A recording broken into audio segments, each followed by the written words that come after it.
그리고 그것은 또한 그가 친구들의 얼굴에서도 나타나는 걸 볼 수 있는 생각들이었다. 그러나 재앙에 대한 싸움을 계속 벌이고 있는 사람들을 점차 지친 상태로 몰고 간 가장 위험한 결과는 외부적인 사건이나 타인의 감정에 대한 무관심 속이 아니라 차라리 그들이 질질 끌려 들어가고 있는 무성의한 태도 속에 있었다. 왜냐하면 당시 그들은 절대로 꼭 필요한 것이 아닌 몸짓이나 항상 자신들로는 힘에 겨운 듯이 보이는 몸짓은 애써 피해버리려는 경향을 가지고 있었기 때문이다. 그들은 이와 같이 차츰 빈번하게 그들 자신들이 마련해 놓은 위생규칙을 등한시하고 자기 자신들의 몸을 소독하기로 했던 수많은 지시사항을 잊어버렸으며 어떤 때는 전염에 대한 예방 조치조차 하지 않고 패스트에 걸린 환자에게 가까이 달려갈 정도가 되었던 것이다.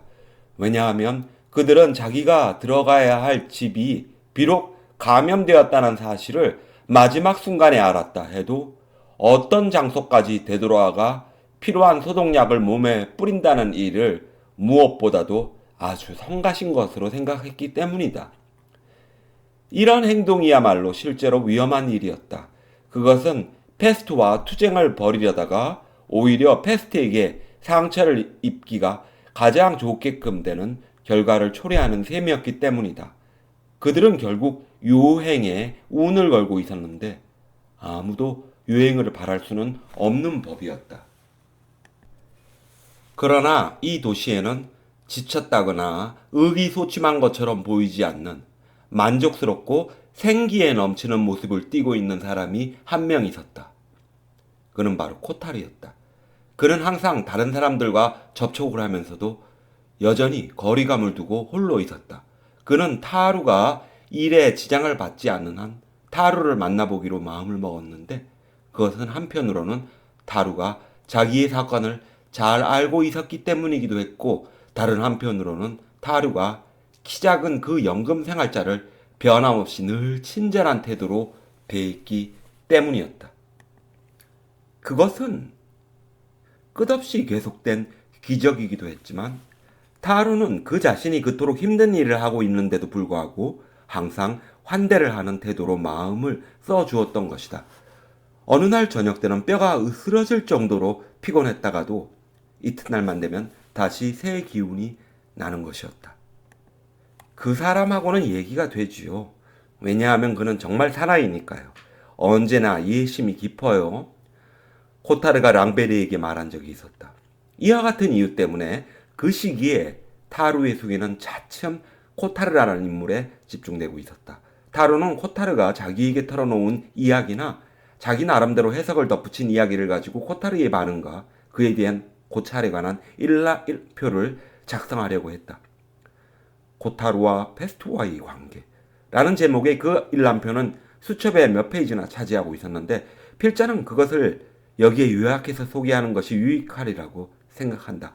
그 키 작은 연금 생활자에게 대한 타루의 총체적인 의견은 아래와 같은 판단으로 요약되고 있었다.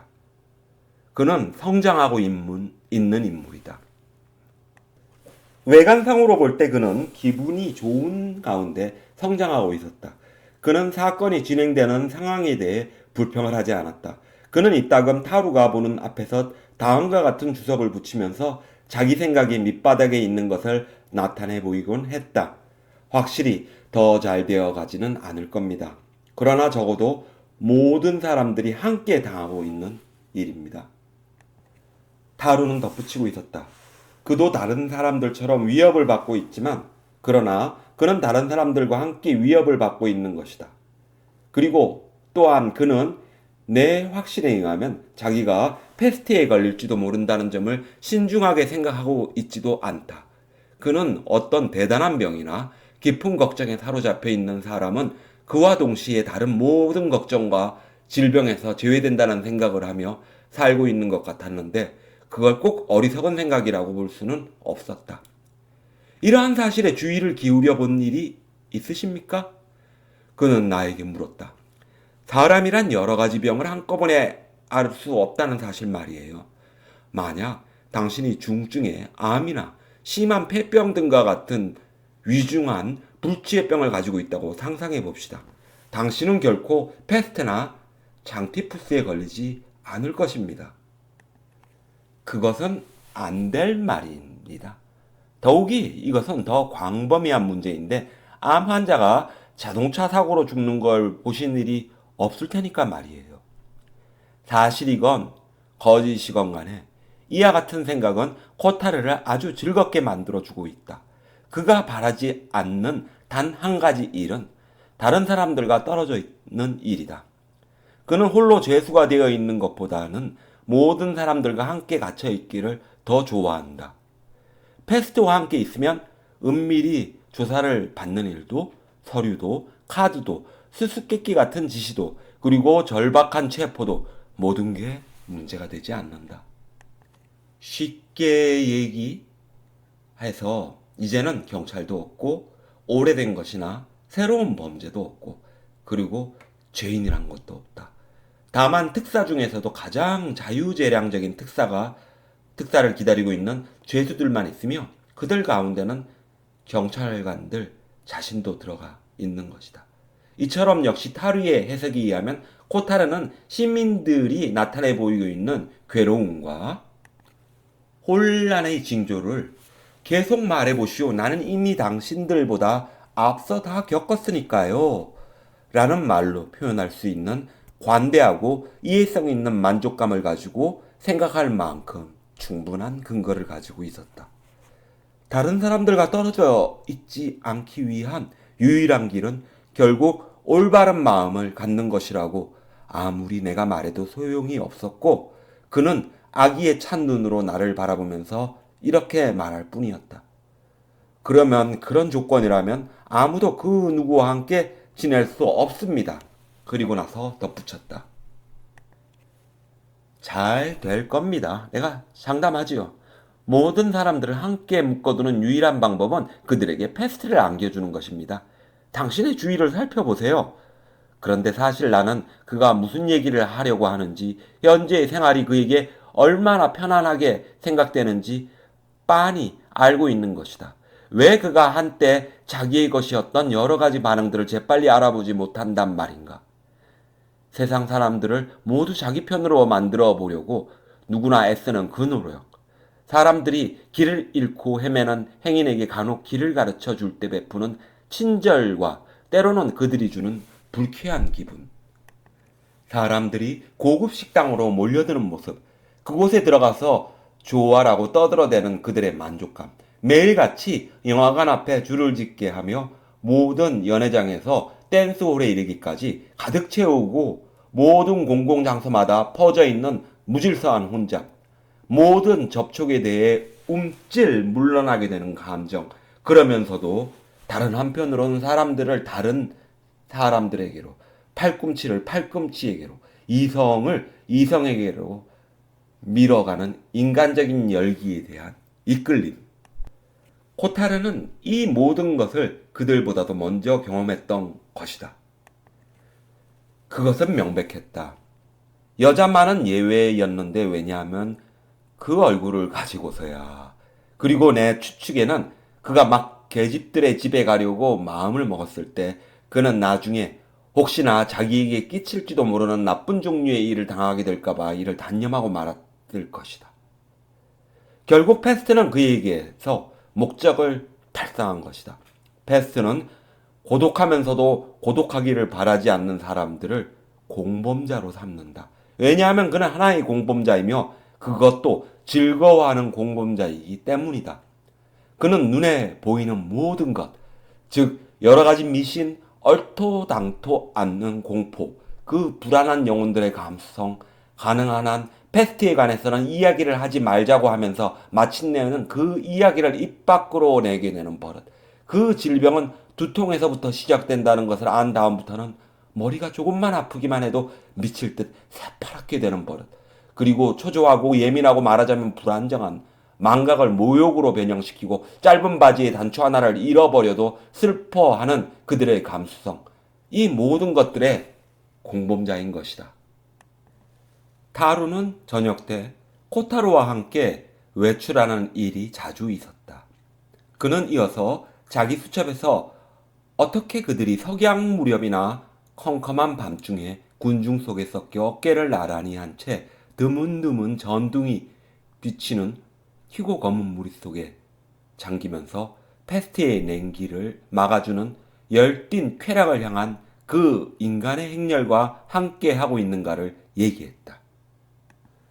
코타르가 수개월 전에 공공장소에서 찾고 있던 것, 즉 사치와 여유 있는 생활, 다시 말하면 그가 이루지 못하고 꿈만 꾸어오던 제멋대로 즐기는 향락을 이제 모든 주민들이 찾고 있는 셈이었다. 손을 댈 수 없을 정도로 물가가 상승하고 있었지만 이때만큼 사람들이 돈을 뿌린 적은 없었으며 또 전반적으로 생활 필수품이 모자랐던 시절에 그때처럼 사치품이 많이 소비된 적은 아직 없었다. 알고 보면 사람들은 실업 상태를 의미하는 그 시간적 여유가 가져다 준 모든 유희들이 배로 늘어나는 것을 목격할 수 있었다. 타르와 코타르는 이따금 꽤 오랜 시간 동안 한 쌍의 남녀를 뒤따라가 보는 일이 있었는데 전만 해도 자기들의 관계를 숨기려 했던 사람들이 지금은 서로 꼭 껴안고 악착같이 이 거리 저 거리로 돌아다니면서 대단한 열정에서 오는 다소 굳어진 방식으로 주위 사람들에게 전혀 주의를 기울이지 않는 것이었다. 코타르는 감동하여 아 젊은 친구들 하고 말하는 것이었다. 그리고 나서 그는 집단적인 흥분과 그들 주위에서 뿌려지는 왕족들이 주는 것과 같은 틱과 눈앞에서 벌어지는 정사 속에서 마음이 들떠 큰 소리로 얘기를 하곤 했다. 그러나 타루가 보기에는 코타르의 태도는 거의 악의가 없는 것 같았다. 나는 저런 것은 이미 다 겪었단 말이야. 하고 말하는 그의 말투는 으스대기보다는 차라리 불행을 더 나타내고 있었다. 타루는 언급했다. 내가 생각하기에는 그는 하늘과 도시의 벽 사이에 갇혀 있는 그 사람들을 사랑하게 되기 시작한 것이다. 예컨대 그는 그들에게 할 수만 있다면 그것이 그렇게 무서운 일이 아니라는 사실을 말해주고 싶었을 것이다. 저 소리들이 들리시죠? 이렇게 그는 내게 확인하는 것이었다. 패스트가 물러나면 나는 이런 일을 하겠다. 패스트가 물러나면 나는 저런 일을 하겠다. 하는 소리 말입니다. 그들은 잠자코 있질 못하고 자신들의 생활을 오염시키고 있는 것입니다. 그리고 그들은 어떤 게 자기들에게 이로운 것인지도 알지 못하고 있습니다.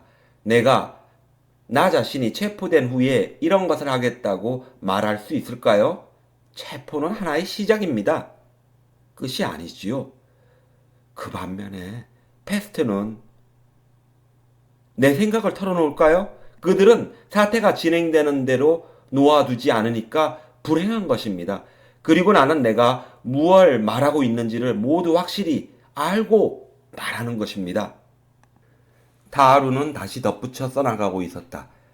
사실 그는 자신이 무엇을 말하고 있는지 모두 확실하게 알고 있다.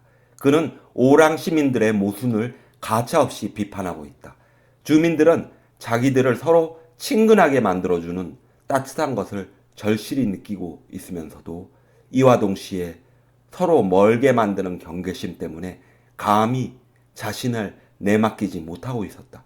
사람들은 자신들의 이웃을 믿을 수 없다는 것, 모르는 동안에 패스트에 걸릴 수도 있고 마음을 놓고 있는 사이에 질병에 전염될 수도 있다는 사실을 너무나도 잘 알고 있었다. 코타르처럼 자기가 알고 지내고 싶은 모든 사람들이 어쩌면 밀고자일 수도 있다고 생각하며 살아온 사람이나 이와 같은 감정을 이해할 수 있다. 패스트가 얼마 안 있어 그들의 어깨 위에 손을 얹어 놓을 수도 있고 혹시 아직은 건강하고 안전하다면서 기뻐하고 있을 때 슬그머니 공격해올 채비를 차리고 있을지도 모른다고 생각하는 사람들의 심정은 충분히 이해가 가고도 남음이 있었다. 될 수 있는 한 그는 두려움 속에서도 마음이 가벼운 상태로 있으려 했다. 그러나 그는 이 모든 것을 그들보다 먼저 맛보았으니만큼 이 불안의 잔인한 맛을 그들과 똑같이 느끼지는 못했으리라고 생각한다.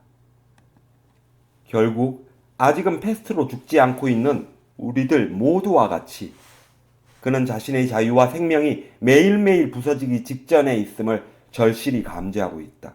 그러나 그 자신도 공포 속에서 살아본 일이 있으니만큼 이번에는 다른 사람들이 공포를 맛보는 것은 당연하다고 생각하는 것이다. 더욱 정확히 말하면 그 공포도 그렇게 되면 다만 자기 혼자 겪을 때보다는 힘이 덜 드는 듯이 느껴지는 것이다. 바로 이와 같은 점이 그의 잘못이며 다른 사람들보다도 더 이해하기 어려운 면이다. 그러나 결국 이와 같은 의미에서 볼 때 그는 우리가 다른 사람들보다 더욱 이해해 보려고 노력할 만한 가치가 있는 것이다.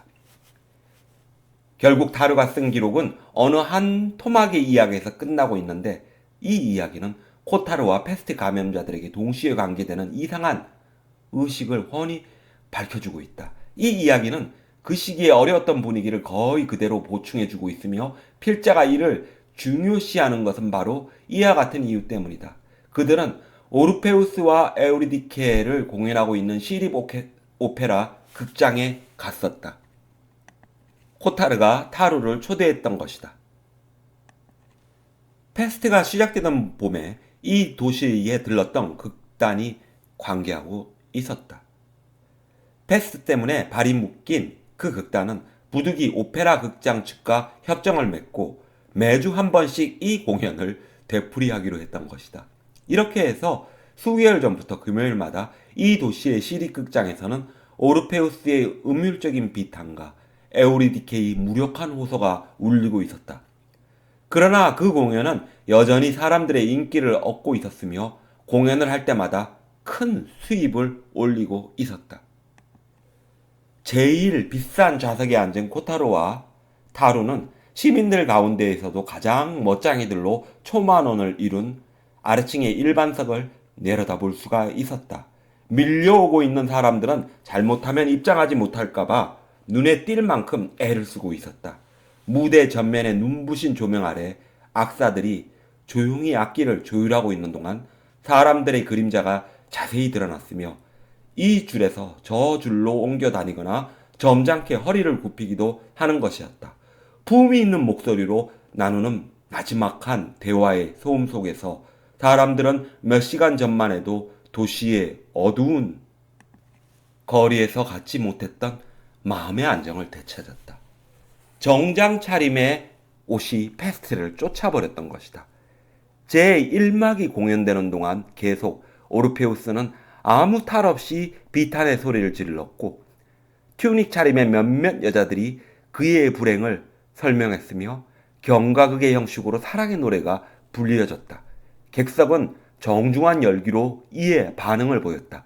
관객들은 오르페우스가 제2막의 노래에서 악보에는 표시가 되어 있지 않는 떨리는 소리를 섞어 약간 지나친 비장미를 띠고 지옥의 주인에게 자신의 잘못에 감동해달라고 호소하는 것도 거의 알아채지 못하고 있었다. 그 여자로부터 나오는 발작적인 몸짓은 가장 주의력이 뛰어나다는 사람들에게조차도 그 가수의 연기를 더욱 돋보이게 하는 하나의 양식화된 효과로밖에 여겨지지 않았다. 일종의 어떤 놀라움이 극장 안을 흐르게 하기 위해서는 제3막 에우리디케가 사랑하는 예인에게서 떠나는 순간 말이다. 그 3막에서 오르페우스와 에우리디케의 이중창이 필요했다. 그런데 그 가수는 마치 관객이 동요하기만을 기다렸다는 듯이 또는 더욱 정확히 말해서 아래층의 일반 좌석으로부터 올라오는 웅성거리는 소리가 자기가 예상하고 있던 바에 확신을 불어넣기라도 한 듯. 그는 바로 그 순간을 골라잡아 고대 의상을 입은 채 기이한 몸짓으로 무대 앞으로 나섰다. 그리고 목가적인 무대 장치 한가운데에 주저앉아 버리는 것이었다. 그 무대 장치는 늘 시대착오적인 것이었지만 관객의 눈에는 그때 처음으로 그리고 그 무서운 방식으로 시대착오적인 것이 된 것이다. 왜냐하면 이와 동시에 오케스트라가 잠잠해지고 일반석의 관객들이 일어나더니 천천히 극장 안으로 나가기 시작했기 때문이다. 처음에는 말없이 마치 미사가 끝난 후 성당에서 나오듯이 또는 시체실에서 나오듯이 여자들은 치마를 여미고 고개를 떨어뜨린 채로 남자들은 함께 간 여자들의 팔꿈치를 잡고 보조 의자에 발이 걸리지 않도록 조심하면서 나왔다. 그러나 점차로 동작이 빨라지고 수군거리던 소리가 고함으로 바뀌고 관객은 출구로 몰려 서둘러 대다가 드디어는 소리를 지르면서 밀치고 야단이었다. 코타로와 타로는 단지 일어선 자세로 당시 자신들의 생활 그 자체와도 같은 이 장면을 바로 눈앞에서 보면서 그저 외롭게 서 있었다. 무대 위에는 페스트가 팔다리가 뒤틀린 광대로 분장하고 있었으며 그리고 객석에는 붉은 의자 커버 위에다가 입혀놓고 간 부채와 레이스 세공품들이 아무 쓸모도 없게 된 하나의 사치품으로 남아 있었다.